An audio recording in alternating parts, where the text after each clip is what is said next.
शकुनी मामा के पासों में ऐसा क्या था जो वह जुए में कभी नहीं हारे। महाभारत युद्ध के खलनायकों के नाम की गिनती जब भी होती है तो उसमें दुर्योधन के मामा और उसकी मां गांधारी के भाई शकुनी का प्रमुख रूप से जिक्र होता है।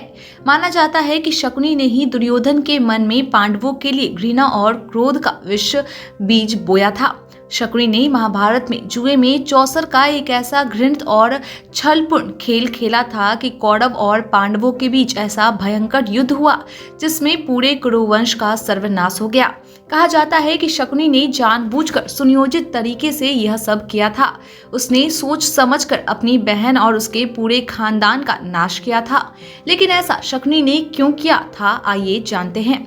इस बारे में कहानी मिलती है जिसके अनुसार वह अपनी बहन गांधारी का धृतराष्ट्र से विवाह नहीं करना चाहता था क्योंकि वह अंधा था। लेकिन भीष्म ने दबाव देकर गांधारी का विवाह धृतराष्ट्र से जबरदस्ती करवाया था। इस कारण से शकुनी अंदर ही अंदर बहुत क्रोधित रहता था और बदला लेने के लिए हस्तिनापुर में ही आकर रहने लगा। यहाँ आकर वह एक से बढ़कर एक कुचक्र रचने लगा और षड्यंत्र करने लगा। भीष्म पितामह को एक बार शकुनी की बहन गांधारी का ऐसा राज पता चला जिसे जानकर उन्हें बहुत क्रोध आ गया। लेकिन वह यह नहीं चाहते थे कि गांधारी के धृतराष्ट्र से विवाह के पहले की यह बात उनके अतिरिक्त और किसी को पता चले। इस कारण क्रोधित होकर भीष्म ने शकुनी और उसके पूरे परिवार को कैद करवाकर बंदी गृह में डाल दिया जहां किसी को भी भरपेट भोजन नहीं दिया जाता था। ऐसा जानबूझकर किया गया था ताकि शकुनी के परिवार को धीरे धीरे भूख से तड़प तड़प कर मृत्यु हो जाए।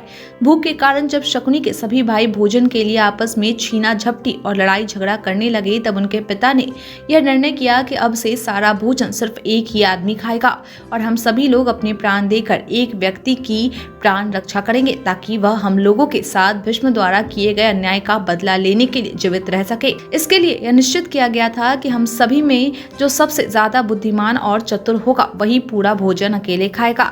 शकुनी अपने भाइयों में सबसे छोटे थे लेकिन सबसे ज्यादा धूर्त और बुद्धिमान थे, इसलिए बंदी गृह में मिलने वाला पूरा भोजन सिर्फ शकुनी को मिलने लगा। शकुनी के पैर को शेष सभी ने मिलकर तोड़ दिया ताकि वह अपने परिवार के साथ हुए अन्याय को भूल ना सके।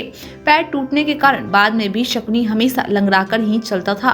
बंदी गृह में शकुनी के पिता की जब मृत्यु समीप आ गई तब उन्होंने शकुनी की चौसर के खेल में रुचि को देखकर कहा कि तुम मेरी उंगलियों से पास बना लेना, इनमें मेरा क्रोध और आक्रोश का समावेश होगा जिसके कारण चौसर के खेल में तुम्हें कोई हरा नहीं सकेगा। अपने मृत पिता की उंगलियों से बने हुए पासे से चौसर का जुए खेलने के कारण ही शकुनी हर बार पांडवों को हराने में सफल हुआ और पांडव अपना सब कुछ हार गए। शकुनी के पासे की यह कहानी सुनकर आपको कैसा लगा कमेंट करके जरूर बताएं। आज के लिए इतना ही, धन्यवाद।